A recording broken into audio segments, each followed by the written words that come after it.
Hello everyone, beautiful collections అన్ని restock అయిపోయాయండి. Even బాక్సెస్గా వస్తుంది కలెక్షన్ అనమాట మ్యారేజ్ సీజన్స్కి. సో అప్కమింగ్ అకేషన్స్ అన్నిటికీ కూడా and beautiful patterns, hip belts, neck sets, finger rings, ear rings, అలా చాలా చాలా మోడల్స్ ఉన్నాయి.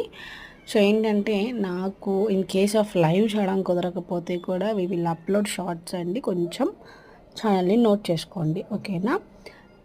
షార్ట్స్ వస్తున్నాయి, ఈవెన్ వస్తున్నాయి అంటే న్యూస్ స్టాక్స్ అన్నీ కూడా అప్లోడ్ చేస్తుంటాను. Even mostly afternoon sections live కుదరకపోతే కూడా we will do night sections. నైట్లో అయినా లైవ్ చేయడానికి ట్రై చేస్తాను. నేను బ్యూటిఫుల్ ప్యాటర్న్స్ అనమాట, అన్నీ సింగిల్స్